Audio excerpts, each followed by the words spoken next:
Down-to-earth approach and appreciate the felicity with which he tackles all questions with equanimity and everlasting smile. No wonder why he's called a mystic, a maverick, and mystic yogi. Isha Foundation, founded by Sadhguru, is committed to noble ideologies and caring for the environment through Kaveri calling, and he has a vision to unite rivers to unify India and fellow human beings and uplifting the spirits of mankind to an ecstatic state. The Panchamahayagya, promulgated in Vedas as compulsory duty of every human born on this planet, has been taken up by him in all earnestness. His name and fame is not confined to India alone, but he has ardent admirers across the globe, and many committed individuals have given up their higher positions just to participate as volunteers in his visionary zeal without expecting any reward or remuneration. It is possible because all have perfected their inner engineering in true realization of meaning and purpose of life under the guidance of Sadhguru. With this, we would like to present a small AV on Isha Foundation and its contribution to humanity.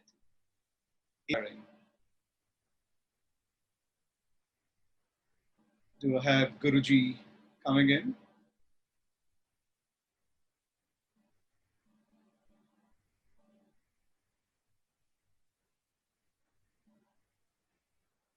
Srividya? Well, before Guruji comes in, a hearty welcome to Hinduja family. I see the guests pouring in from 18 countries, right from United States to London to Switzerland to Africa, and the list is growing, responding the invitation of Hinduja family to this unique program. This is the respect and affection our mystic and legendary Sadhguru deserves. Also, friends, before Sadhguruji comes in, I should share this matter of pride, which makes every Indian proud of him, and happy to announce the news that world should know that our yogi Sadhguruji has been honored with the highest civilian award, the Padma Vibhushan, for his exceptional and distinguished services. This is truly commendable.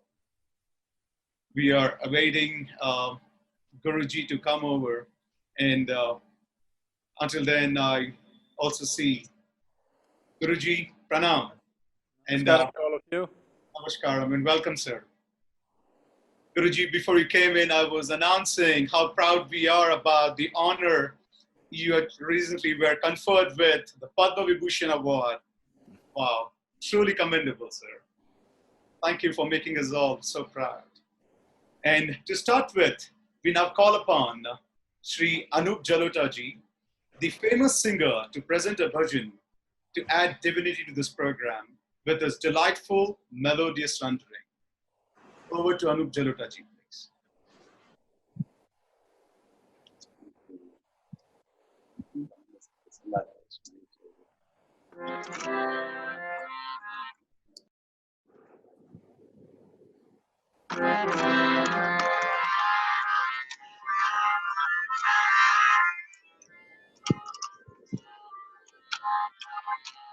इतनी शक्ति, इतनी शक्ति, इतनी शक्ति, इतनी शक्ति, इतनी शक्ति हमें देना दाता, मन का विश्वास कमजोर है। इतनी शक्ति हमें देना दाता, मन का विश्वास कमजोर है। हम चले नेक रास्ते पे हमसे भूल कर भी कोई भूल हो ना। इतनी शक्ति हमें देना दाता, मन का विश्वास कमजोर होना।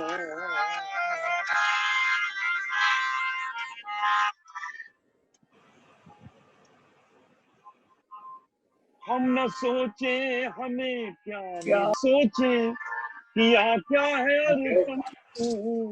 हम न सोचे हमें क्या मिला है, हम ये सोचे किया क्या है अर्पण। फूल खुशियों के बाटे सभी को, सबका जीवन भी बन जाए मधुबन।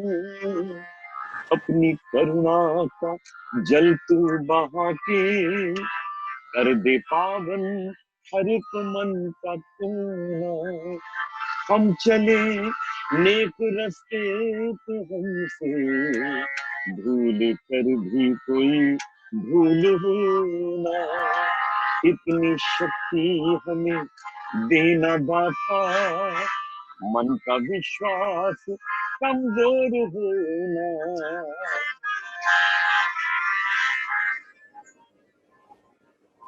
दूर अज्ञान के हो अंधेरे, तू हमें ज्ञान की रोशनी दे।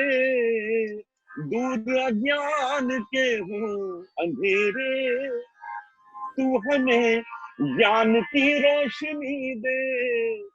हर बुराई से बच के रहे हम, जितनी भी दे भली जिंदगी दे। बैर होना किसी का किसी से, भावना मन में बदले की होना। हम चले नेक रास्ते पे हमसे भूल कर भी कोई भूल होना। इतनी शक्ति हमें देना दाता, मन का विश्वास कमजोर होना।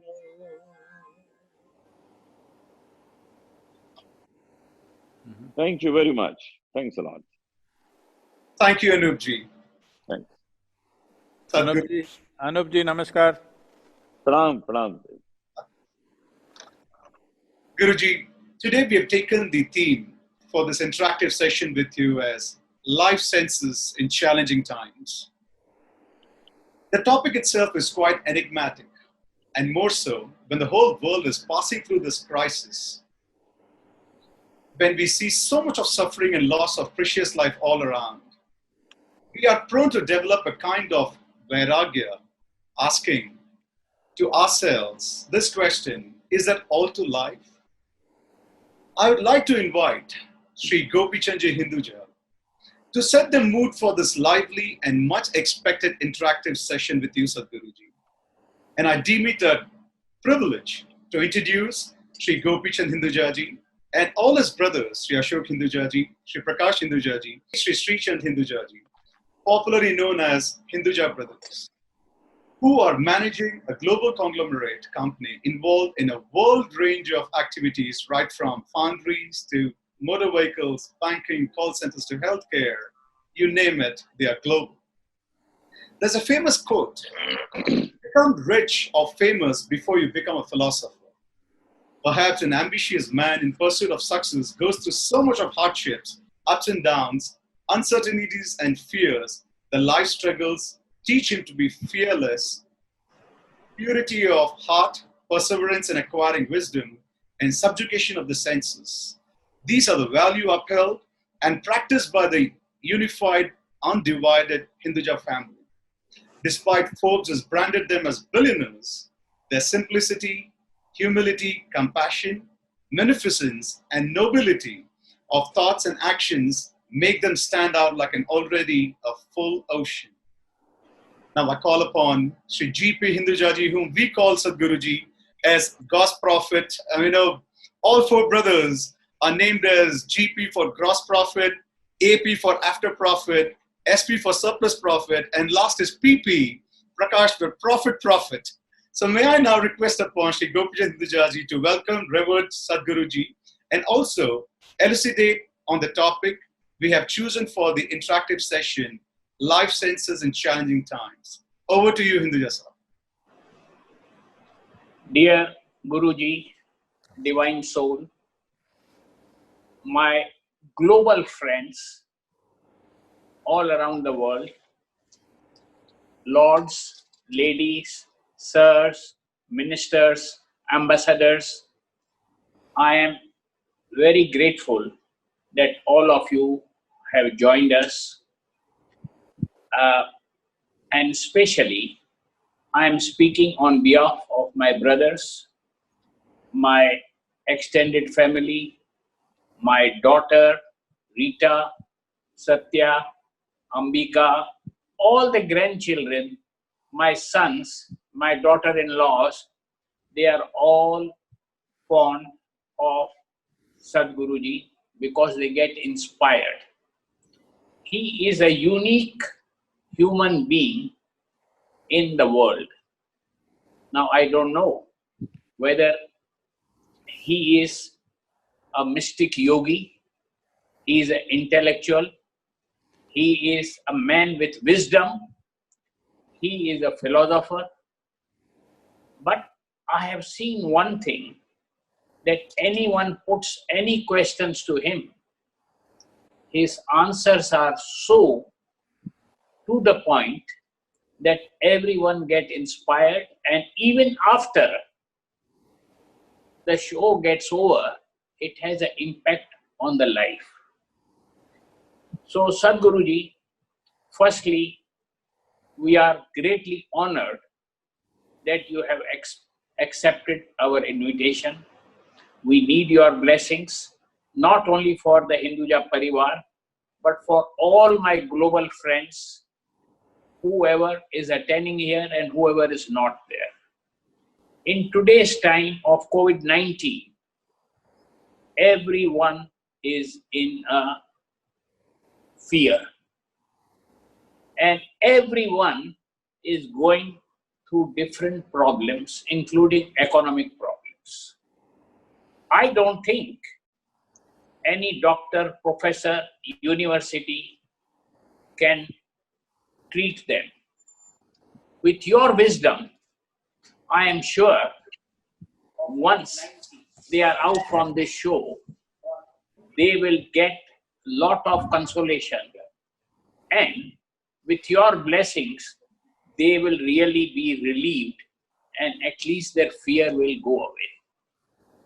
So Guruji, please see whatever time you can provide.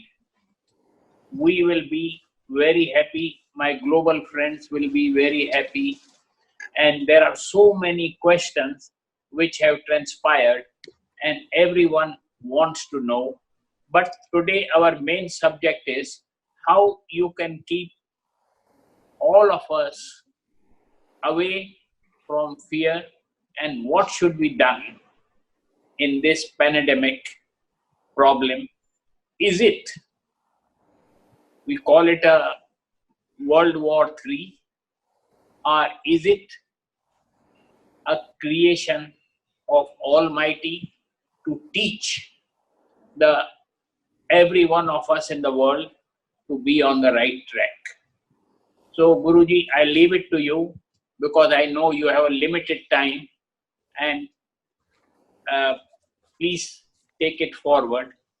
And first, I would very much request if you can give a solution to the present fear and the present problem, and then I will take a few questions one by one and see how everyone gets a relief. Thank you, all of you. Namaskaram. Namaskaram and good morning, good evening, whatever it is for wherever you are. Well, already GP has said I am a freak. Well, that's what it means when you say somebody is unique. So, about the fear. The fear is not only because of the pandemic, people are going through these fears. When some have fears about education, some have fears about relationships, some have fears about their economic condition. What's happening?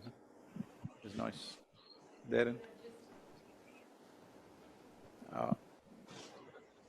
If you can mute it, sir, whoever is handling the thing, it's…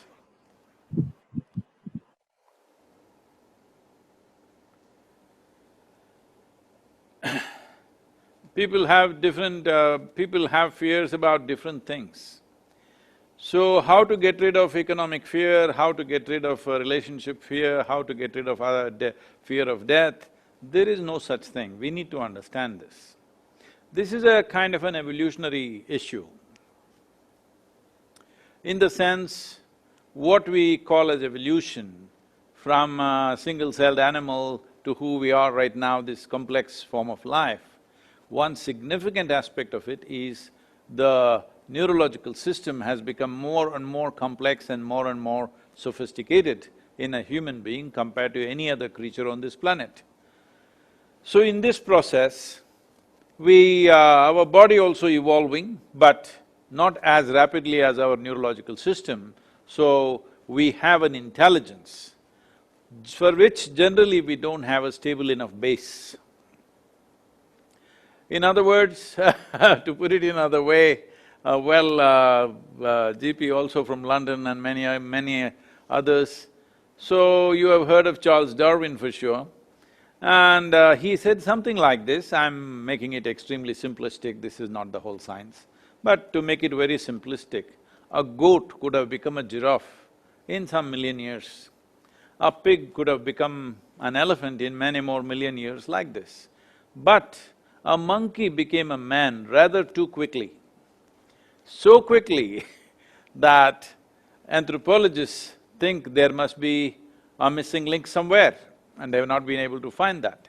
So what this essentially means is, in terms of physiological evolution, the difference between a human being and a chimpanzee is only 1.23% in DNA difference, only 1.23% in the DNA is different. 1.23% is not a great percentage for anybody, but that is how close to a chimpanzee we are. But in terms of intelligence and awareness, we are worlds apart from a chimpanzee. And in many ways, this has become our problem, that we have an intelligence for which we don't have a stable enough base, so most human beings have still not learned to handle their own intelligence. See, right now suffering, fear, anxiety, depression, whatever else, various things, we can go on giving them more and more names for human suffering, but essentially it is a case of our intelligence turning against us. Why has intelligence turned against us? In what form? To put it very simply, there are two basic faculties in a human being which makes us distinctly different from other creatures on the planet. One is our vivid sense of memory.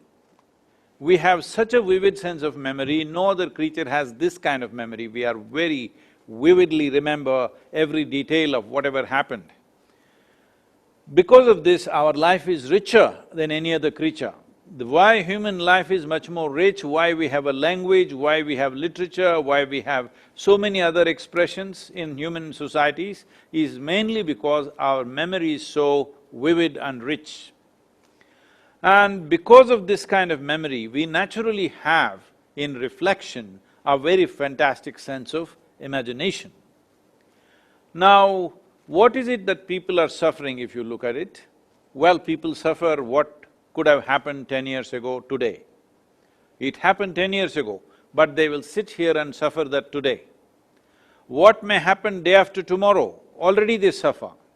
So, what they're suffering is not life process, what they're suffering is, they're suffering their own memory and imagination. So the two important faculties which make us human, which sets us apart from every other creature, this is what human beings are suffering. So now this virus has come, so what will happen, what will happen? So what has not yet happened, already we're making it happen in our minds and suffering that. So if there was little more what to say, in our schooling systems, if there was a little more sense about paying attention to the nature of our existence, if this aspect was there, right now, our idea of education is all about employment, education, like dominating something else, conquering the world, something like this. There is nothing about how to keep this one well. But we very well know if this one is not in a pleasant state of experience, any amount of success, wealth, money, health, nothing means anything, because once this is not in a good shape, really nothing means anything. But we have not inculcated whole generations of people as to how to take charge of our own faculties. When you are not in charge of your own faculties will create hell for you. Right now, most people don't need any outside help. Within themselves, they can create a whole lot of hell. So most people, when it comes to suffering, they are on self-help. They don't need any outside help. By themselves, they will do it.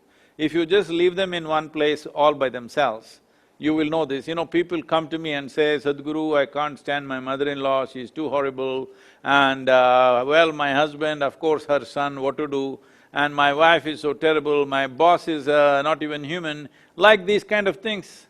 I say, you come here, you stay with me. Your boss, your mother-in-law, husband, wife, I will make sure nobody comes here. You be here, I'll give you a good place to stay and good food to eat. Eat well, stay there. Just I will do random checks on you once in a way. When I check on you, you must be joyful. If you're miserable, I don't believe in feeding misery, from that day we won't feed you. Well, you will see, keep them in one room for 24 hours, in how many ways they twist themselves. See, if I'm with you and I'm miserable, I can say, I'm miserable because of you. But if I'm alone and I'm miserable, obviously I'm in bad company. So this company we have not fixed, we are trying to fix all kinds of things. This is the only thing that a human being has to do. There is no separate thing as fear of virus, fear of economic thing, or this or that. Essentially, your mind is running away. You have no control over the faculty of imagination and memory. This is what is causing all the suffering. One has to take charge of this. This is what we are referring to as inner engineering, that you engineer yourself in such a way that you function the way you want. The world may not happen the way you want. People around you may not happen the way you want. Not even one person in your life will ever happen 100% the way you want them to be. But this one person must happen 100% the way you want. If this happens, you will have none of these complaints. Because if this person is happening the way you want him to be, I'm 100% sure you will keep him in a blissful state. Guruji, I am a strong believer in life, and our family believes that the best ornament in the life is humility, and the greatest wealth is wisdom. Now, keeping this in mind and being always inspired by your wisdom, is there any way whereby all the audience here from 18 different countries globally who have participated can reach your level of wisdom? Well, GP, you're talking about inspiration. See, if you are going on getting inspired and inspired and inspired and don't do what you have to do, what is the point of inspiration? It is like a rocket that is supposed to go to the moon or Mars. It roars and roars and roars but doesn't break the atmospheric limit. What is the use of that rocket? It is important that it takes off and breaks limitations. For this, inspiration is not good enough. Inspiration is good so that you will make the journey. But inspiration is not a journey by itself. So, I'm sorry if this comes out in a certain way, but I want you to understand this in the right context. This has become a problem, especially in India, because a wealth of wisdom has been there in this country always. So people have become kind of taken it for granted. People are receiving various tidbits from all over the place but they never take one single step within themselves. That is not the way, because inspiration is only needed in the beginning for you to take a step. But if we don't take a step and we are continuously receiving tidbits of wisdom and getting inspired and inspired, we started the engine, we rode and rode, but we didn't go anywhere. That's not good, we must go somewhere. Where to go? The only place to go is inward, because the entire human experience is coming from within you. Right now on the screen, you are seeing me, but no, you are not seeing me on the screen. What is on the screen is projecting itself into your… the firmament of your mind, on your retina, through the lenses of your eyes, it is getting inside. So you see me within yourself, you hear me within yourself, everything in the world, whatever you have seen, heard and experienced only within yourself. Whether it is pain or pleasure, joy or misery, agony or ecstasy happened only within you. So that's the only place to go, because you have not experienced anything outside of you. You have known the existence only as a reflection as it happens within you. You have never seen anything. Even the sun and the moon you have not seen. You have only seen it the way it occurs on your retina. There is no guarantee that it is exactly the way you're seeing it, that's how it is, no. Because a grasshopper sees it differently, a dog sees it differently, a tiger sees it differently, you're seeing it the way you're seeing it. So this is not absolute perception, so you know only what is happening within you. The only world in which you exist is the inner world. Outside is just an imagination that you think you're seeing the outside. No, you are seeing all that only within yourself. Your entire experience of the five senses is happening only within yourself. So when I say you have to make the journey, there is no other place to go, to turn inward. So when you want to go inward, how far is that place? This happened some time ago. Someone came looking for Isha Yoga Center. They came to a close-by village and asked someone, a young boy who was there, they asked him, how far is Isha Yoga Center? He said, it's 24,996 miles. They said, what? It is that far? He said, yeah, the way you're going, that's how far it is, but if you turn around, it's 4 miles. Whenever there is a creation, there is a creator. One of the questions always comes to my friends and the family here. Why did the creator create this world? For what purpose? Number one, individual is born, he has to die. Death is definite. The another question which immediately comes, they say, no human being can do anything without the direction of his Almighty. Some good people, they like to follow goodness. Some are thieves, some are cheats, and we blame them. Why? Because even that karma, what they are doing, is on the direction of the God. So, there is a complexity, and many a times, the younger generation gets confused. And Guruji, knowing you and your wisdom, what you have, you can help not only all of us here, but even the younger generation, so that they understand what life is and how they can face it and move towards goodness. Unless you think God has created certain people to do wrong things and they can't do good things at all. See, there are too many assumptions in this question. I really apologize, because I'll tell you one thing. What I love is wisdom. What inspires me, every time when I meet you, short time or long time, I want to grab your wisdom. So, but I know the more you give away the wisdom, your wisdom will keep on increasing. There's no problem about that, but the problem is you can't grab it.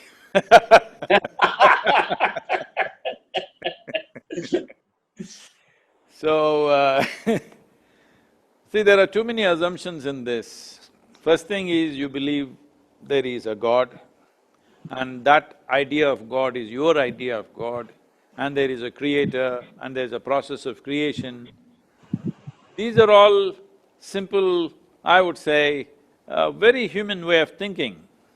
And the biggest folly that human beings have made is for them to start believing that we are the center of the universe and God made us in His own image and every other life is here to serve you. This has made human beings such blatant existence on the planet, simply because we think we are the center of the universe. Well, before we came, life was going great on this planet, and today, as you know, everybody thinks virus is the problem. Virus is not the problem. Virus has been there for a long time, it never was a problem. There is only one problem on the planet, the human being. Tell me, is there one more problem? There's actually no other problem, only human being. A human being is supposed to be the peak of evolution on this planet, the most intelligent creature on this planet, but he is the biggest problem, he is the only problem rather. Why has he become like this? Simply because one fundamental is human beings unfortunately do not… have not been taught how to use their intelligence. They've always been taught to be one-up on somebody else. So if you know something, I will conclude something else and say, I know something more than you. These conclusions and conclusions have led us to all kinds of assumptions.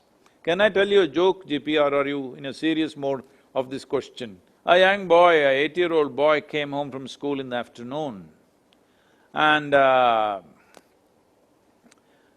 his mother, who was a single parent, you know, she's a very progressive woman, so obviously she is single.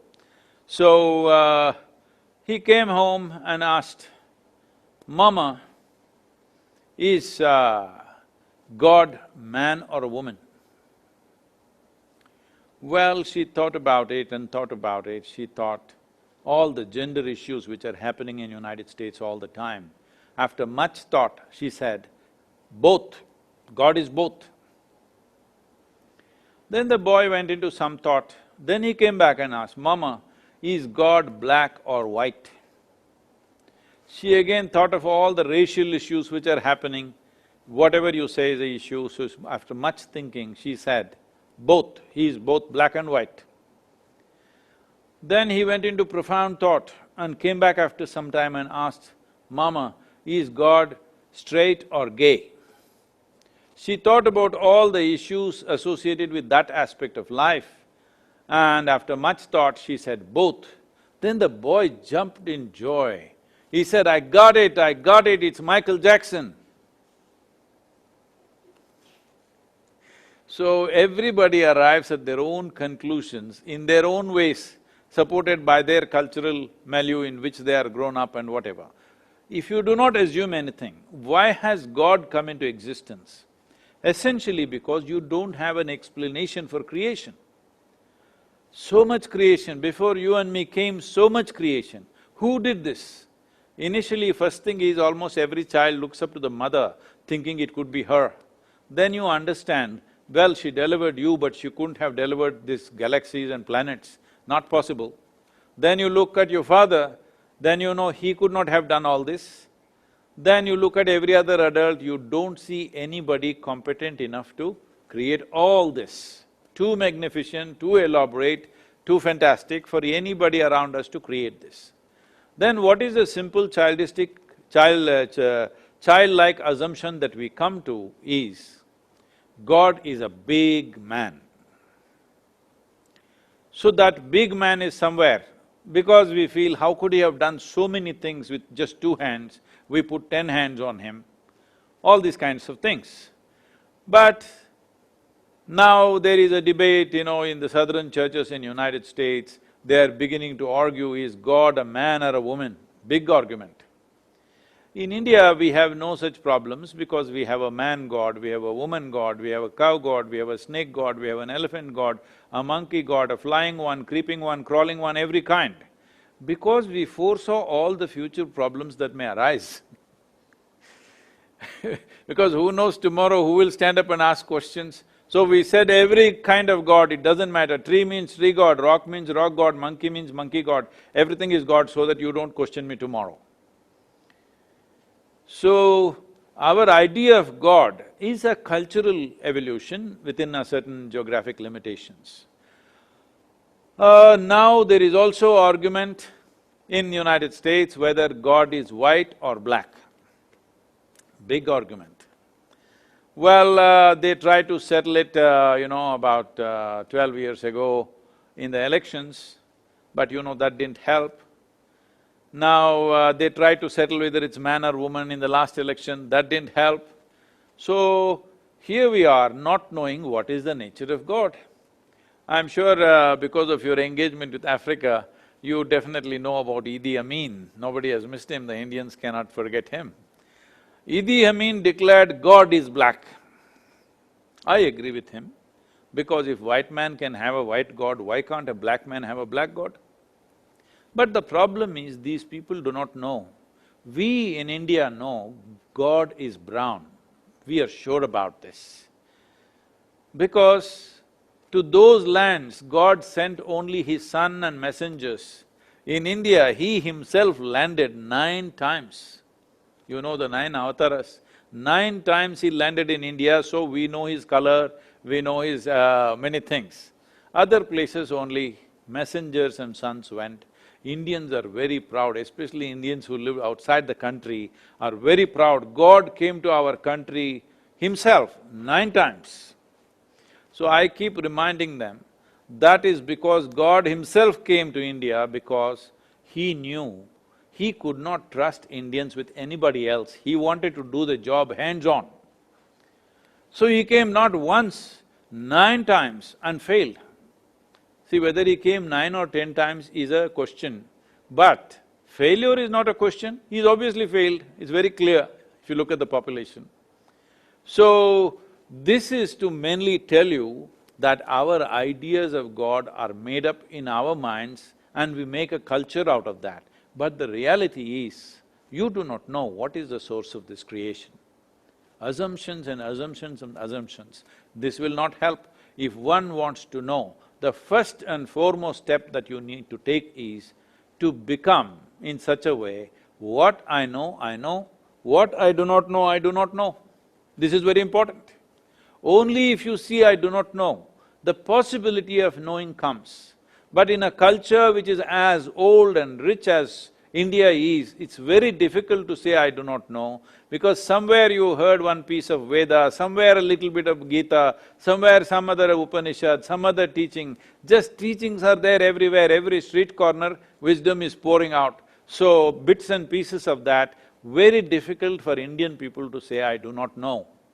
So it's important we come to this. Either you become a fanatical religious people, just saying, this is it, what is said in my book is absolute, no more questions asked.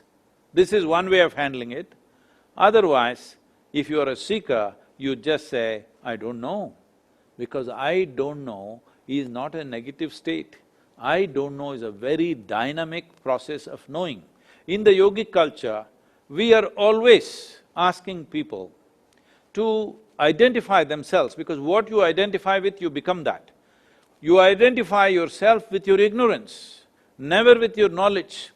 It doesn't matter how much knowledge you have, even if you have digested all the libraries on this planet, still what you know compared to this cosmic space is just a minuscule. If you identify with that minuscule, you will become a minuscule. But our ignorance is boundless. If you identify with your ignorance, you will become boundless. Guruji, I am in total agreement, but one of my and my friends' strong belief is that all religions are man-made. And all the religions all over the world, the important ones are 15 or 16, they all lead the conclusion to the same thing.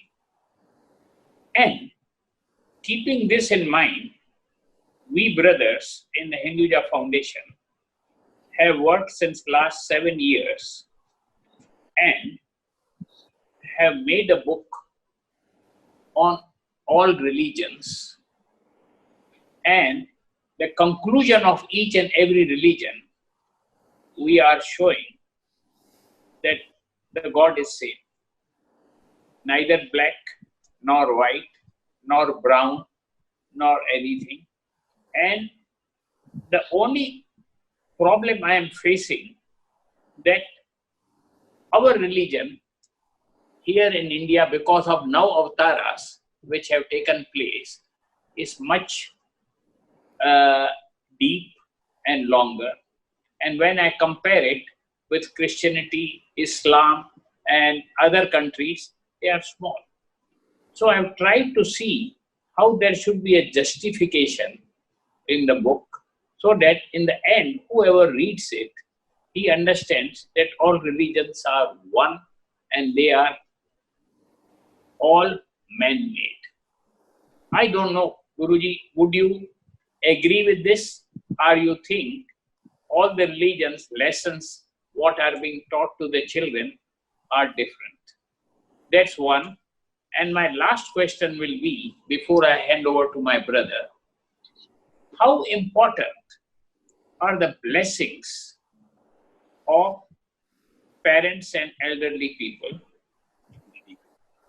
And these elderly people and blessings, again our belief is, are the one who bring up the children. That upbringing is important for the child to turn out to be on the right path or on the wrong path. Sorry, Guruji, I am asking too many questions, but I am full of curiosity and I am trying not only to help my parivar, which is a unique parivar. Each member is on the right track, but each one has different ideas of worship. So this will be a great help to us and to my global friends here. Well, talking about religions and producing a book that all religions are same, well, will it serve any purpose? Forever people are trying to talk this when they're among other people, but essentially what religion means is, you believe something. Why would you believe something? Shall we do an experiment right now with all of you who are on the screen at least? A little experiment. How many of you believe that you have… let's say, how many of you believe there is God? Raise a hand. Okay? Now, how many of you believe that you have two hands? Just raise one hand. One will do, sir.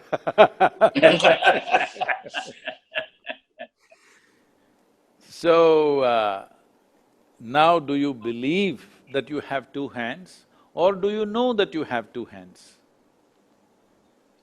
We believe we have two hands and we have two hands. No. Do you believe that you have two hands, or do you know that you have two hands? We know and believe both. If you know, why would you believe? Yeah. You only believe things that you do not know. You don't believe things that you know. What you know, right? Right. So with hands you know, with God you believe. Why? Because still that basic sincerity has not come in most human beings, that what I do not know, I do not know. This has not come. Whatever we do not know, we would like to believe, because belief gives us confidence, belief gives us certainty. But if you simply look at life, everything is uncertain. Any moment we can be there and when next moment we can be gone, anything can happen, because the very process of life is like that, it's a flux all the time. But we are trying to create a certainty in our minds with a belief, I believe in this, whether it is God or a value or a ethic or a moral, It is just you're trying to create a certain certainty. This is simply because we are not understanding the value of flux. When everything is in a flux, there is a tremendous opportunity for one to transform themselves, for one to grow limitlessly. But when there is certainty, there is safety, but there is no possibility. This is what has happened to humanity. Humanity, largely human beings have surrendered the possibility of who they are for the certainty and security that they are seeking in their own psychological, emotional and physical atmospheres. Unless we change this, a human being will never flower into a full-fledged human being. This is the reason why, though for thousands of years we've been talking about it, every generation hardly produces a handful of people who will blossom into their fullness, simply because of this, because most human beings are not willing to give up the certainty and security of belief. The moment you believe, it's a peg that you have put on the ground. Once you put a peg and you roped yourself to it, all you can do is in that little circle, that is where you can forage, but it gives you confidence, it gives you safety, but you're not getting anywhere, it doesn't seem to matter. But it matters to me that everybody should get somewhere in this life, because evolution, the whole process of life has worked for millions of years to get us to this possibility of being human. When I say being human, the fundamental difference between other creatures and us as human beings is, all the other creatures, when their survival is taken care of, their life is complete. They ate well, they reproduced and stomach full, they are fine. This is not the nature of the human being. Stomach empty, only one problem; stomach full, 100 problems. This is the nature of the human being. Because our life begins with survival, our life does not end with survival. So what is it that we are longing for? If you look at it, whichever way you look at it, well, whoever you are right now, however well-to-do you are right now, still you want to be something more. This is so with every human being, no matter where they are, they want to be something more. Suppose that something more happens right now, what? Something more. That happened right now, something more. See, right now, you want to expand continuously. What is it that you're looking for? What is your ultimate sense of expansion? Suppose, GP, if I make you the king, not of England, but of the planet, will you be fulfilled, I'm asking? No, because what- I work only to give away, and I work for the society. This was my late father's strong message to all the family members, and this is the only unique family in the world which nothing belongs to any one of the family member, and it is all to give away. So when I'm expanding or I'm working, I'm doing it only for one sake, to see how I can help the society. So if that is This the has thing… been a strong belief, and many people don't like to follow this, but it gives us happiness when we do this. Guruji, I can tell you, today you have made me much richer in wisdom than what I had, and I would love to come and live with you for the number of days you allow me to be with you. Now you're threatening me, GP.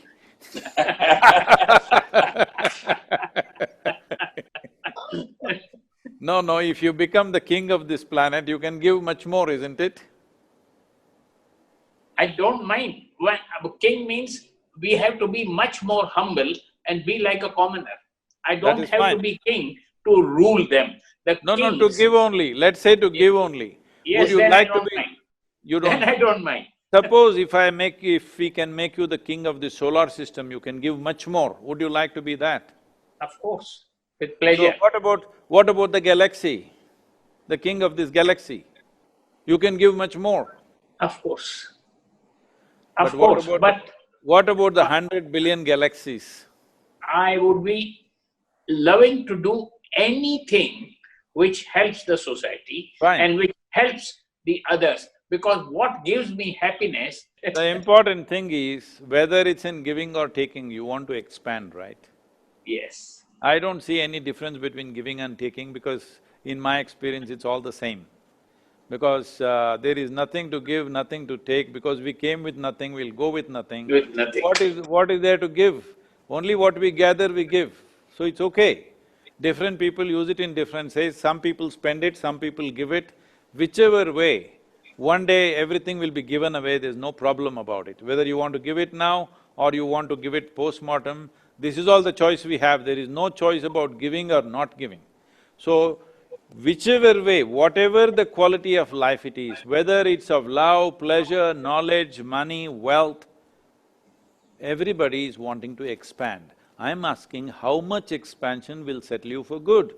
If you really look at it, already you went up to 100 billion galaxies, so obviously you want limitless expansion. You want to expand in an infinite manner, that is a fantastic desire. But through what means are you trying?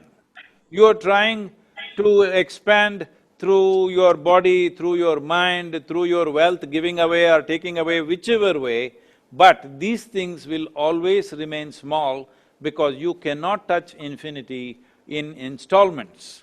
In installments, you cannot approach the infinite. This is the fundamental problem with humanity, that they are trying to approach infinite nature in installments. You cannot count 1, 2, 3, 4, 5 and then say one day infinity. Such a thing is not going to happen. You will only become endless counting. So the fundamental requirement in this is that we need to understand the physical that we are, the physical self that we are. The very nature of physicality is created because of boundaries. Only if there is a defined boundary can you call something physical. Now, the longing within you is to expand limitlessly. This cannot be done physically. So, when you touch a dimension which is beyond your physical nature, then we use this very highly corrupted word called spiritual. So spiritual does not mean about God, spiritual does not mean heaven, spiritual does not mean something else. Spiritual means a dimension beyond your physicality has become a living reality for you. What does a dimension beyond physicality mean? Is it very clear to everybody that your physical body is a contribution from many people. Initially, first 2 cells from your parents, and after that the food that we have eaten, everything that we have eaten has gathered here as our body. So what we gather, at the most we can claim it is ours, but we cannot say it is us or me. I cannot say this is me, I can only say this is mine, because it is gathered. What we accumulate can be ours, but cannot be us. So whether it is this clothing or wealth or body or impressions in our mind, values, morals, relationships, everything we have gathered. What we gather is not really us. If this much distinction arises in one's life, you don't have to come and grab my wisdom, you will become wise by your own nature. Namaskaram, and I have already been inspired, and what you have given will always remain with me. Now I will ask my brother Ashok, who is here. Namaskar, Guruji. Namaste. I will just put one question because it's related to a human race. Is an individual… GP is taking full advantage of being the elder brother here, huh? Yes, that is in our culture, respect. The younger has to follow. So Guruji, is the human race connected to the planetary positions? And if it is so, then astrology plays its role. And if astrology plays its role, all what is happening, is that destined? And if that is so, how do we correct with destiny with the karma? So GP has been consulting 9 different astrologers and they have told him by July first week, the virus will be gone. Yeah. If Guruji, if they would have known that, they would have told us in advance that the virus is coming globally. Which they haven't said. So July first week you have to chase 9 people, GP. So, I will come to this. See, what we call as planets and satellites which are in our system, all these obviously being, all physical matter has certain magnetic field, nuclear fields, so they have influences on each other. Being such massive objects, they definitely have influence. I'm telling you something as simple as, let us say, this little vessel, this has become very famous because it's always traveling with me. This little vessel is reverberating in its own way and it has influence. Now the question is, do I want this vessel to influence me or should I influence this vessel is a choice that I have. If I want, I can allow the vessel to influence me or I can influence the vessel to be the way I want it to be. What I'm trying to say is, see for example, I think today is Amavasya, is it? Today is Amavasya. You are on the coast in Mumbai, so you will see, if you look out of your window, you will see the ocean itself will be trying to rise up. This is kind of a reverse tide that is happening because of the Amavasya. On the full moon days, it is really wanting to rise up. So the entire ocean, that much volume of water, which is millions of tons of water, is sloshing around simply because the magnetic force of the moon and the sun has gotten in line, or the other way around, the moon has come closer to the earth and that part of the earth, and so it is going up, whatever. I don't want to get into the science of it. Essentially, the gravitational pull of the moon and the magnetic pull of the moon is doing something to the planet. Is it true that more than 70% or 72% of your body is all water?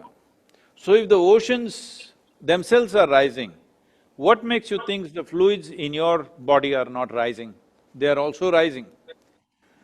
To what extent? It depends from person to person depending on what state they are. But you have heard definitely, you can consult doctors if you want, if there is a mental asylum, people who are psychologically disturbed, on these days they take extra care because they become far more disturbed on these days.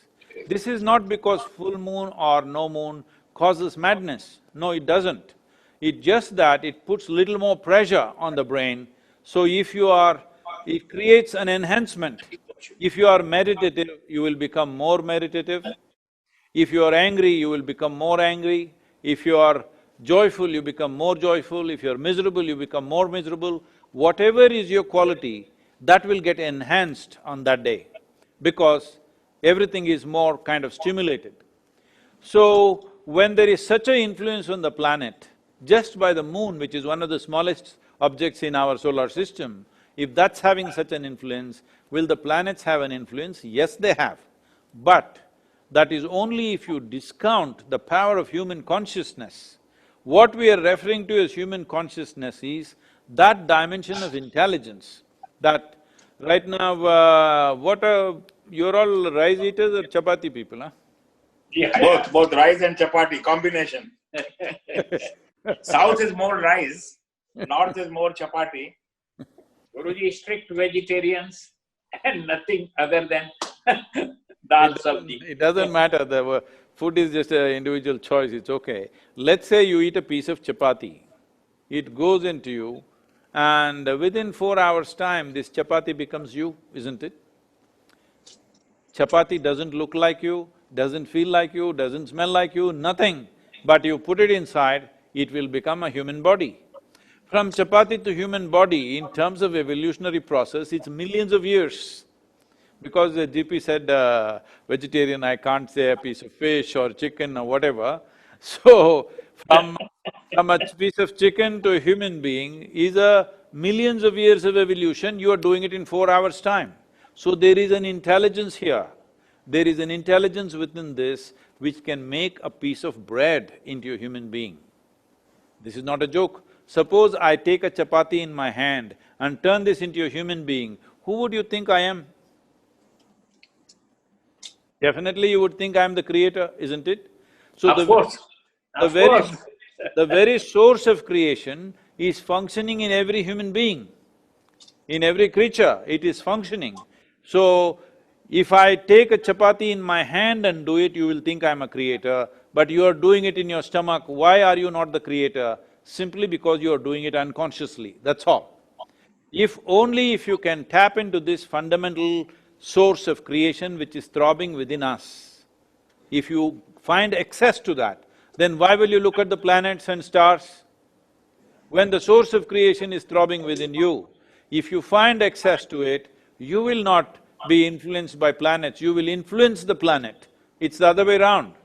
So in India, there is a tradition, most people kind of forgetting it. Actually, if you go to a good astrologer and if you tell him, not if you're reading Veda Upanishad, he will anyway make predictions for you.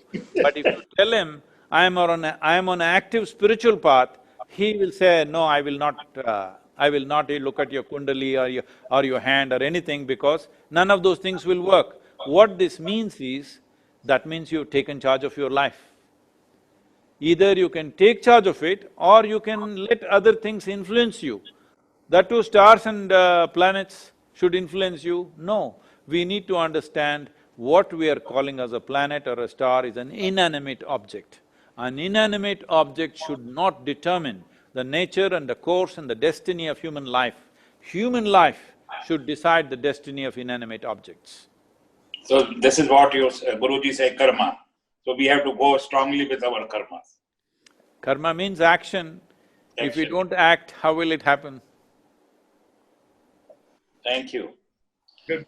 Guruji, I will just invite my daughter, and she's fond of you and she's doing research on sound. So one last question she has, please, Satya. And Guruji, Prakash is sitting in Monaco and south of France. He's also waiting to put one or two questions. My respectful obeisances for all your wisdom and your inspiration for all of humanity. It's such a vast state and consciousness for all of us young people to have a voice like yours. Thank you for that. I've been listening to your talks for very long. Just started inner engineering. One of the questions that I have very specifically is I've been studying and researching sound at a very deep level since the past 5 years, consciously and subconsciously since I was born. And the one thing that I feel very strongly is that sound is creation, not the yoga, not the Brahma. And it because it's unseen and it's understood by so many people in different languages and different forms, it is received by every person in its own way, in their own perception. But I feel you mentioned education is the biggest problem in the world today. And for us to create an education system that uses our ancient wisdom of sound and its awareness with the emerging technology so that we can actually prove the experience for the experiencer, as well as analyze what's happening so we can create an objective system that can bring change for people. Because otherwise, you know, as you are very much aware, the blocks will not transform till we don't have an experience. And till we don't have an experience observed and tested, it'll never be proven. So what is your perception, your advice, your guidance for someone who wants to take that path to bring it into a place of middle, like a middle ground? You spoke on a talk with Pandit Jasraj about, you know, the experiencer understands it, the observer sees it, but nobody wants to do it together. And that's my path. I really want to take on that mission. So I'd love your advice and guidance on this, because I feel there's a lot of people trying to do this and wanting to do it, but it's really never heard at a place of power. So it keeps getting lost. Sorry, it's a long question, but I wanted to try and get it out there. See, when we talk about sound, you know that there is a sound only because you perceive sound. What you perceive as sound in the human ear is a very limited band of sound. What is below that, we will label it as subsonic, what is above that becomes ultrasonic. Only what is in a small band of our hearing range, we're calling it a sound. For example, we are here, well, there are wild elephants. They are communicating hundreds of miles across in subsonic sounds. The whales are communicating thousands of miles across in the ocean in subsonic sounds. So we don't hear that.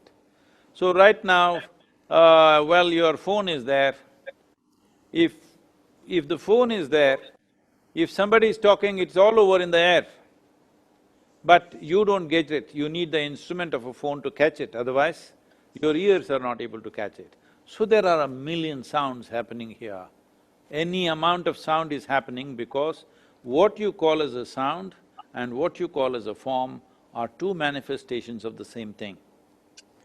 Sound is a subtler manifestation of the form.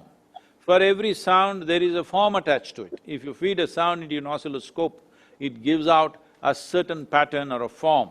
So depending upon its amplitude, its frequency, accordingly a certain form will evolve. So sound has a form to it. Similarly, a form has a sound to it. So the entire science of what we refer to as Nada Yoga or Mantra Yoga is just about this, understanding the relationship between the sound and the form. Now bringing it into education, I must tell you, when we started a school here, maybe around 15 years ago, so one day I went to see the children, all little kids, all 6 to 8-year-olds, all sitting there in the morning assembly, they're all like this, like this, like this, like this, they're doing. Then I looked at these children, what's wrong with them? They've become like broken tops. I said, we need to do something.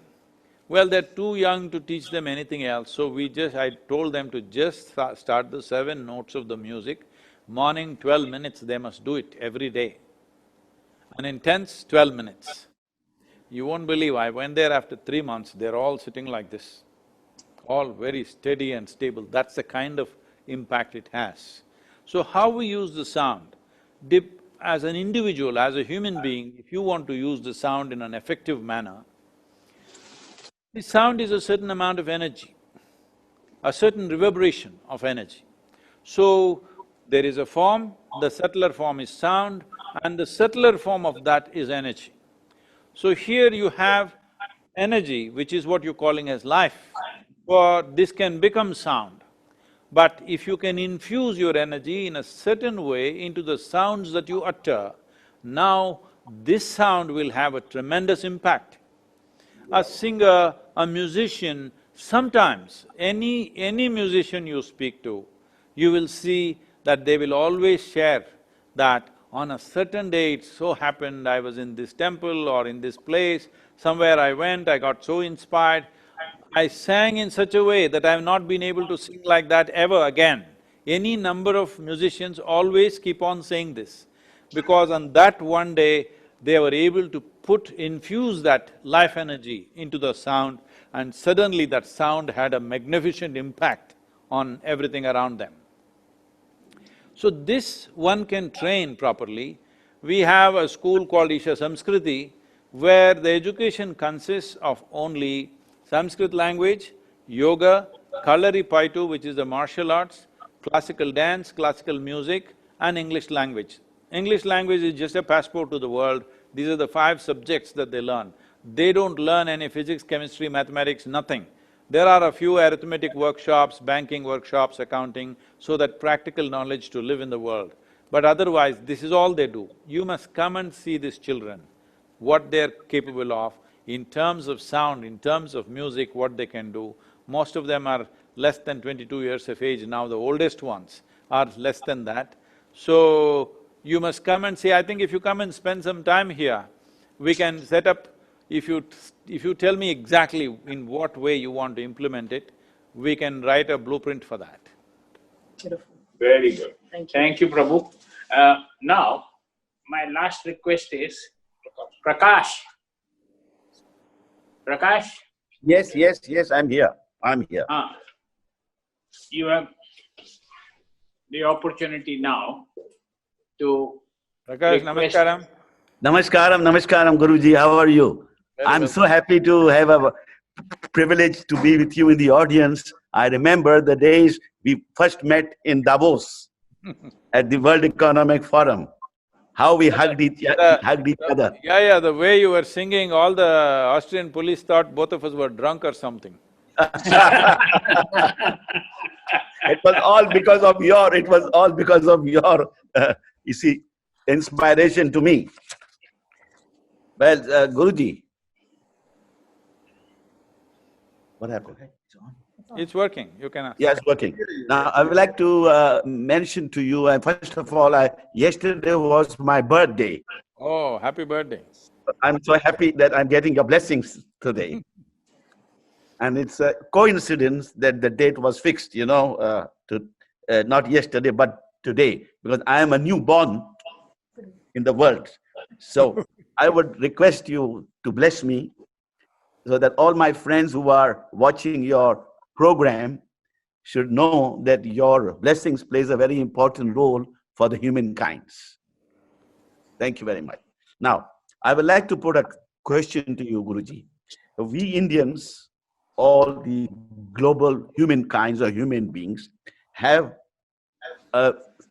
read Bhagavad Gita, have read a lot of knowledge on India.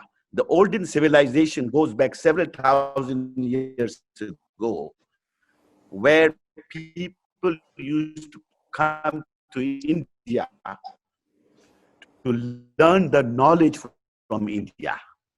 And now you are going around the world and people admire you, people hear your knowledge and your wisdom.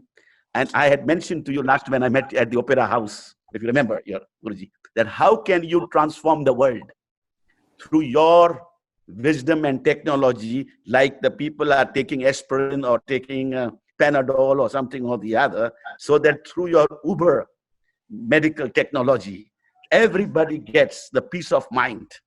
And through this wisdom of yours can spread around like Lord Krishna. One can say you are avatara of Lord Krishna. Today you are giving wisdom. You're getting me into trouble. You're getting me into trouble. Huh? No. The reason why I'm saying this, because Krishna took so many hours with Arjuna to transform him. It took chapters and chapters and chapters and chapters, and then only Arjuna was able to transform himself and was prepared to go for the war. Now, today, you are playing exactly the same role, trying to explain to the world, explain to each individual your wisdom on this matter. I would only say that. But dharma and karma, which is the key point of the way, where the knowledge of dharma and karma, everybody is confused and lost. That how you could explain this to the audience, that according to the old Vedas and all, how it can be done. And what is the knowledge of, you see, the prayers. People are praying every day. What importance is by prayers? All religion, they pray. So our religion also, they pray. This is what I would like that for the new generation who do not pray. They think that we are ourselves, we do good deeds, that's our prayers. Whether the new generation should pray or whether they should not, and whether dharma and karma plays an important role in human life, this is, I would like to have your piece of advice. Thank you, Guruji. Well, Prakash, the important thing is the significance of this culture that we call as Bharat is, this is not a land of believers, this is a land of seekers. Seekers means we have realized that we do not know, and we have refused to simply assume whatever is convenient for us. So, there may be any number of books, there are Vedas, Upanishads, this, that, everything, but we never held any particular book as an absolute, because in our intelligence we saw that holding that everything that you need to know in the existence is in one book or 5 books or 4 books or whatever is a silly idea. We never ascribe to that. So, this is a land of seekers, so let us not assume anything. And this is not a land of prayer, because if you go to the temple, only now you have taken to this mode, otherwise nobody told you you must pray. They only said you go to the temple to have darshan, not for prayer. Even now you're using the word, but you're doing prayer. Did they say you're going there for prarthana? No, they told you you're going there for darshan, isn't it? A puja is a process, not a prayer. Prayer means, even in the court of law, you put a prayer to the judge to say, I want this. Prayer means essentially a very respectful way of asking for something that I want. So, if you can every day advise someone who's supposed to have created this whole creation, every day he takes advice from you or anybody here, I would not want to have anything to do with that entity because he's taking advice from all kinds of people. So prayer is free, unsolicited advice that everybody is throwing at what they believe is God. If you become prayerful in your quality, that's a different matter. But prayer as an act is not the nature of our culture. You went to the temple, you simply had darshan. What this means is that we created a powerful energetic form. You've been telling me that you will come for last 15 years, but you still have not made it because you are an immortal man, all right? I am an old man who always… I won't even buy unripe bananas, I'm made like this, but you're immortal, 15 years you can post something. Shambhu will invite me now. Shambhu will invite me. He's been inviting for too long But I'm saying, you must come and see. If you see a powerful form, just simply see. No prayer, no asking, no process, no puja, nothing. You take darshan of a powerful form, that form lives within you, grows within you and does tremendous things to you and it empowers you.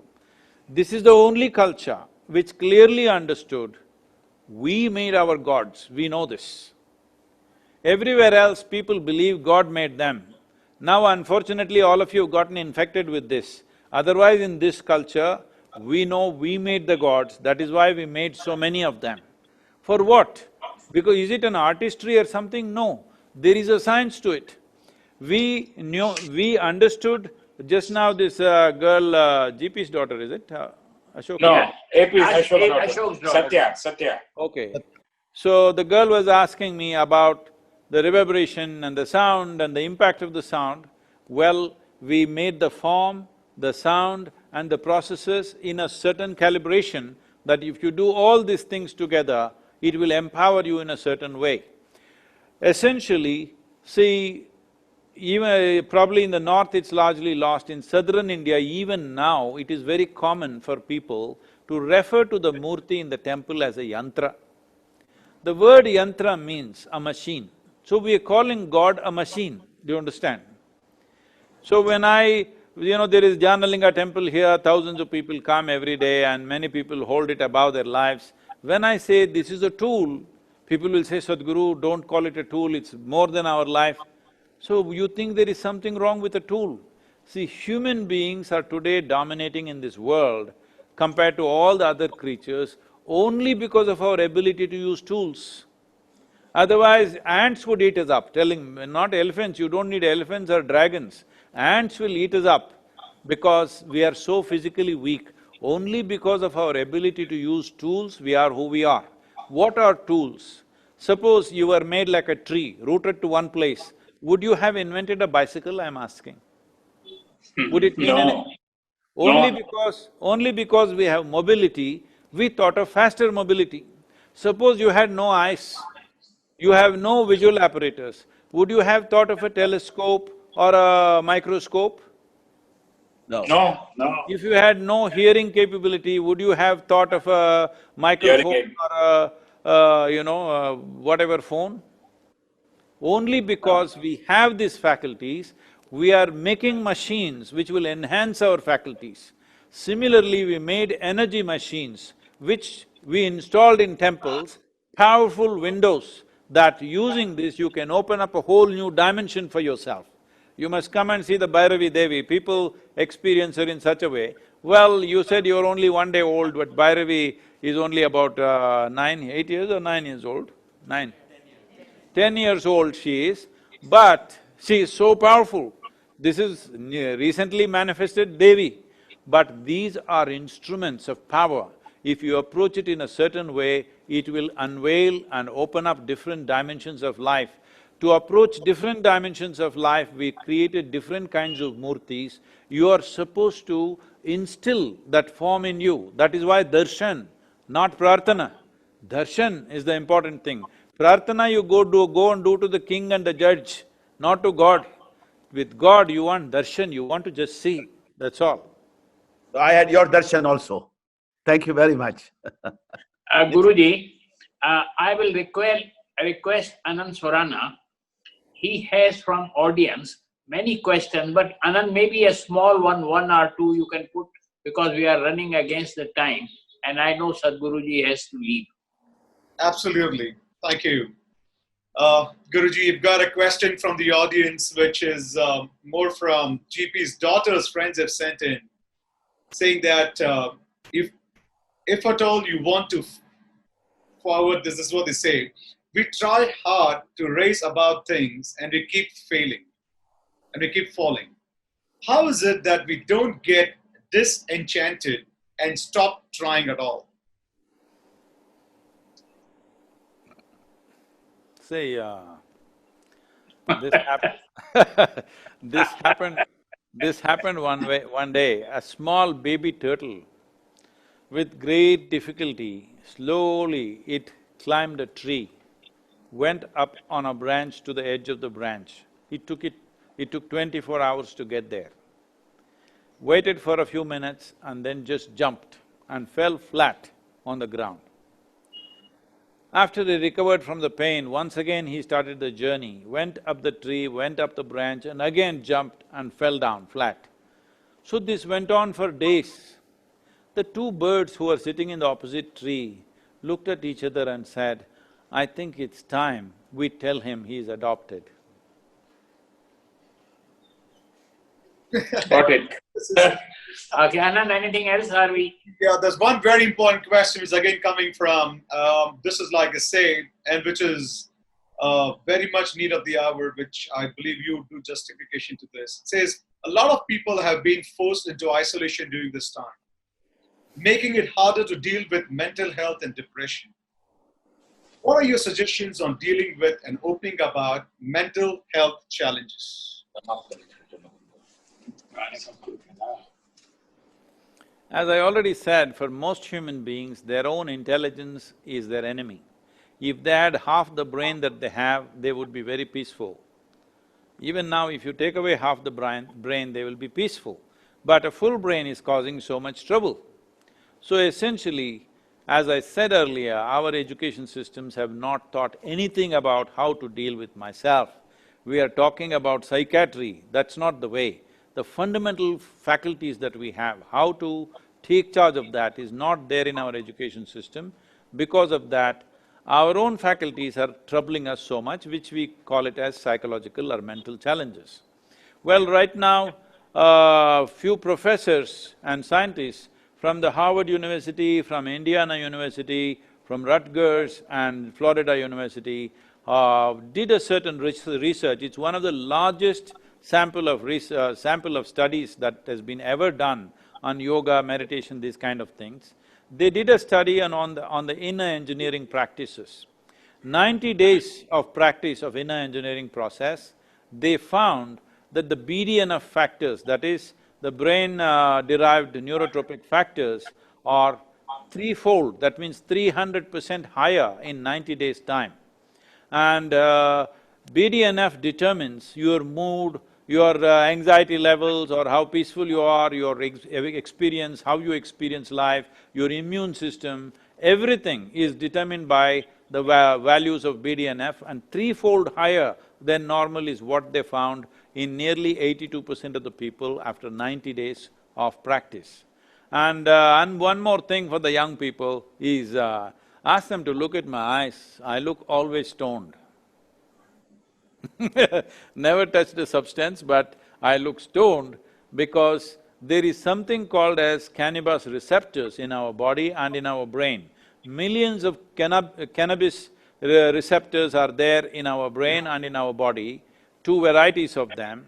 They're expecting you to generate this, they're not expecting you to smoke or inject yourself with something. They're expecting you to generate this because the human system is capable of generating this. If you generate what is called as endocannabinoids within the system, your entire system, every cell in the body will be absolutely blissful every moment of your life. Why is our intelligence a challenge? Our intelligence should be a solution, our intelligence is not a problem. But most human beings are turning this possibility into a problem because this is the nature of life. If you do not harness a possibility, if you do not harness a possibility, it will become a tremendous problem. This society, this generation of people are going through enormous amount of problems, psychological problems, mainly because there is no system to harness it. If you do not harness these possibilities, it will become problems. This is quite invigorating. Guruji, there have been too many questions. My phone is flooded. I'll finish off with one last question. I know we're way past time. I would like to tell the young people, they must at least start with a simple process which doesn't demand anything, 7 sessions of inner engineering for a better understanding of their own psychological process. Brilliant. I think there's a youngster who's actually asked me this question, and one last one. What is the best way to progress on the path of meditation? Oh because meditation is not a path, meditation is a consequence. First of all, the English word meditation doesn't say anything specific in the sense, if someone sits here with their eyes closed, in English language, generally we say he's meditating. Well, if you sit with your eyes closed, you can do any number of things. You can do japa, tapa, dharana, dhyana, samadhi, shunya, samyama, or you might have just mastered the art of sleeping in vertical postures. You could be doing anything, all right? Or you may be just daydreaming. So the English word meditation does not specify anything, it's a very general kind of term. If you're referring to meditation as dhyan or dhyana, if that is what we are referring to, we must understand it's a consequence. This is the problem of modern world, that everybody wants the consequence. They are not interested in the process. But that's not the way life happens. If you do the process well, consequence will naturally come. They want the mango. I'm using mango because it's a season. In India, what else can you talk about right now? So, you want the mango, but you're not interested in the tree.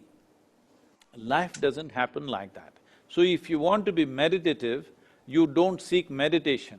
If you cultivate the body, if you cultivate your mind, if you cultivate your emotions, if you cultivate your energy system to a certain level of maturity, you will become meditative, because meditation is a quality, it is not a thing that you do, it is not an act that you perform.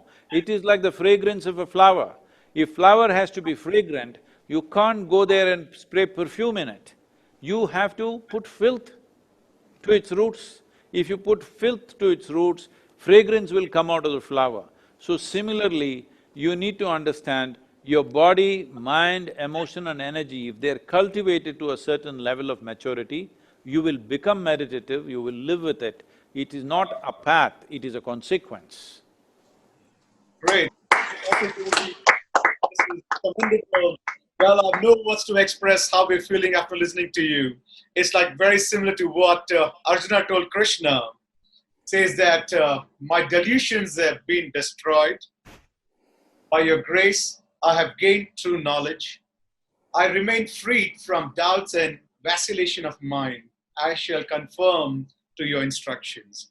Thank you, Guruji. So my instructions are all of you first start with the… No, he said he'll confirm to the instructions, GP. So if you're conforming to the instruction, my first instruction is, please at least start a simple 7-session inner engineering in your own home. On your phone or your computer you can do this, at least this much you do, because this will at least give you some access to handle your faculties so that they work for you, never against you. But if you want to go further, then there are proper practices which cannot be taught, they can only be transmitted. That'll always be available, you are most welcome to come here. Thank you. Guruji, firstly I would like to thank you for all the wisdom. Again, I have not grabbed it. I have… See, you become wise, you're becoming wise. I have tried to adopt and inspire myself, number one. When the now avatars took place, did they knew that they are gods? They didn't know. No, we're going somewhere. See, the 9 avatars that you're talking about is just a parallel line to what Charles Darwin spoke about. The first life on this planet was in the water, it was fish. The second one was amphibious, which is a turtle. The third one is, as it grew, it became mammals. Among mammals, the first thing is, they said it's a wild boar. Then half animal, half man, the Narasimha. So this is evolutionary process explained in a dialectical manner. Let's not take them as absolute facts. This is a metaphorical explanation for the evolutionary process. And this was spoken by Adiyogi himself over 15,000 years ago. Charles Darwin spoke about 150 years ago, but this was spoken 15,000 years ago, but in a metaphorical way, but unfortunately today we are taking it literally. It was not one person, it was the development of human being that we described in these people that we recognize as representatives of that quality. Guru, I think you're the 10th avatara, and you have the maximum number of followers in the world. No. And Cristiano this is Ronaldo really… has more. No, this is really… Who has more? Cristiano Ronaldo. I don't think so. No, from little bit of my knowledge, what I have, I'll tell you, your followers are among us, and I would very much like to have an opportunity to host you in London, where is no doubt my home, but my motherland is here. And it will be a great honor for me to do that. And also, before we part, you have 2 great devotees of yours. One is Pradeep Udas, the senior partner of KPMG, and the other one is Sonu Nigam. Sonu Nigam. Both are present here. And also, I would very much request you to give some mantra to all the audience, the way you gave me of 7 engineering, that so that they can also achieve something from this evening's thing and always be inspired and in love with you. And Guruji, to add to this, you have inspired us to visit the ashram. So, from tomorrow onwards, the list will start coming in to visit the ashram and to stay there. And provided he has rooms available. If he always, has no rooms… always, Guruji's heart is so big, so he can create. Only if the virus is willing. Guruji, well, So, before for my let Pradeep say so. yeah, before Pradeep ji gets there, for my little reward, if I get a little, if for the little reward effort I put in, a little reward I need. One last question, Guruji. How do you get so much of knowledge? I'm told you don't read books. You're able to answer every question on earth. I've been watching you for 1.5 hours. You have been answering every little question. My simple question to you is, how do you gain so much knowledge? There is no knowledge, my head is just empty. It is just that, see, it's like saying you looked out of a window, oh, how do you get to see all this? How do you get to see a plant, a flower, a leaf, a worm, a bird, everything? How do you get to see? It is… you don't have to acquire it, you just have to have clarity of vision. If you have clarity in your vision, you see everything the way it is. If you have it only in your memory, how many things can you have? Very few things you can have.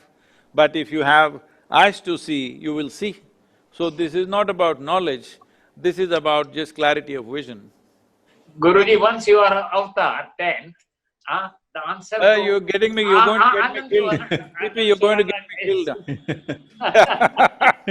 Okay, Pradeep, go Haji. fast. Namaskaram, Sadhguruji. I had opportunity to do inner engineering with you 8 years ago, and Yes. of course, you graced KPMG partners meeting many years ago. So again, it's really an honor to be here. I wanted to sing. I don't know if you have time, but one of your I thought Isha. some problem with identity. I thought the Sonu is singer. I thought Sonu is the singer, not you. You're I see myself as your meditator and a singer also. But I have sung in New York. Sonu is also there. Sonuji is also there. So I'm sorry, he's not on the screen though, but yeah, Pradeep Budasji will perform for us. Pradeep, okay, with your blessings.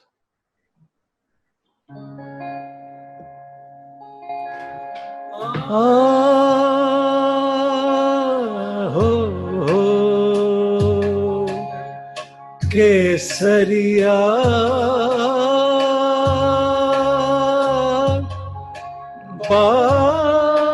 बालमा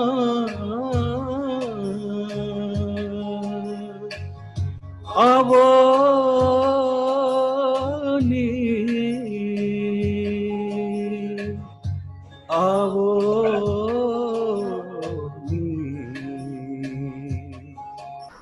पधारो मारे थे आए हैं सांवरे ओ मोरे गाँव रे मिलीक ठावरे न जाओ Sanwer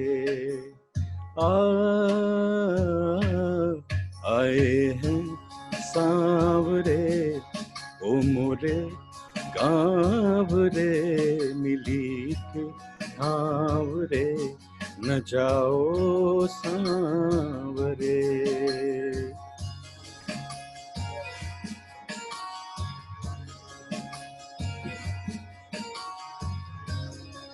Thank you, Pradeep ji. Thank you. But if the accountant starts singing, then they will lose their number juggling ability, huh? Yeah, but he's not accountant. He's the boss there. I know, but still, he has to He juggle makes numbers. other works. well, Wonderful, Pradeep, thank you. Thank you. yeah, Thank you. with this last, may I request Ashok Bhai to conclude today's this enlightening session. Ashok Bhai? Guruji, I think what message everybody has taken from today's session is inner engineering is most important. Once you have achieved the inner engineering, you have achieved your goal. All your fear of death, your depressions, your concerns, everything will go away. And to get off inner engineering, you need a training. And the training has to be from the Guru. So we, all the audience today, I don't know how many of them will like to take you as a Guru. I think most of them, because without Guru, there is no training, there is no inner engineering. So it is very important. Otherwise, we will start doing inner engineering in a different form, and we may reach into a different destination. And I also really appreciate, and I'm so much inspired, that on every subject, you had a quick answer with a smiling face, with a laugh in it, with a humor in it. So how we have concluded 1 hour, 45 minutes, I don't know. We think we have just started. Your blessing, Guruji. Your blessing. But let me add to this. We brothers and the Hinduja Parivar, you can always count on them to be your disciples, and the love and affection what you have shown and the honor what you have given us to accept our invitation will never be forgotten. Thank you. This has been truly a great moment of revelation and enlightenment, Guruji. My obeisance and reverence to you, Sadhguru. Thank you so much for your time today on behalf of Hinduja family. Namaskar. and all our friends right here. This has been one of the most invigorating sessions. Thank you, sir. And thank you all for participating. But what about the mantras? Guruji, are you giving any mantra to all the audience? That is what… there are 7 significant mantras which will work like magic. It's available online. Let them do the 7 preparatory steps of mantras, then we will see the next step. Excellent. Okay, Guruji.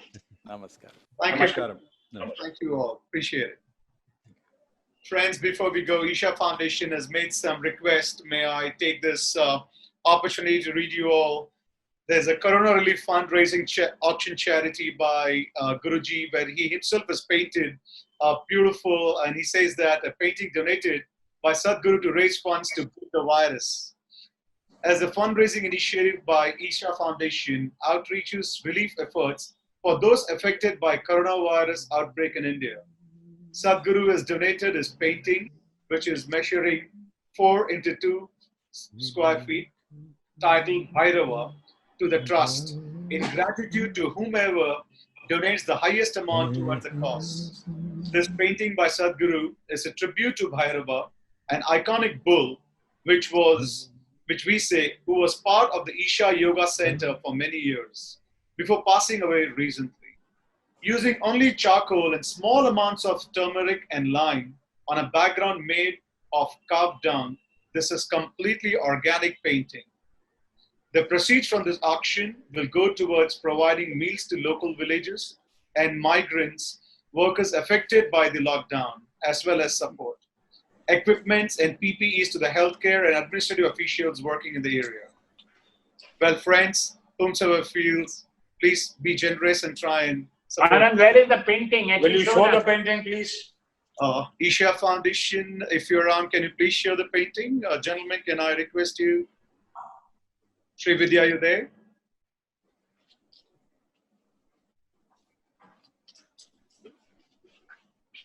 I think they are trying to show, Ashok bhai, 1 second. Sri Vidya? Yeah, that's a painting right there. Good. So the audience will have a look at it and see what is happening, and the final figure you get, let us know. Perfect. Thank you, Sri Vidya. And thank you, GP Saab. Ashok bhai, yeah, this is on the full screen. And again, if I may read what exactly it is, the painting by Sadhguru is tribute to Bhairava, an iconic bull who was part of the Isha Yoga Center for many years before passing away recently. Using only charcoal and small amounts of turmeric and lime on a background made of cow dung, this is completely organic painting done by Sadhguru himself. Excellent. Thank you. Thank you, And GP. let me also thank you for acting as a moderator. Yes, You have thanks. really done a good job. Fantastic. And God Yeah. bless you.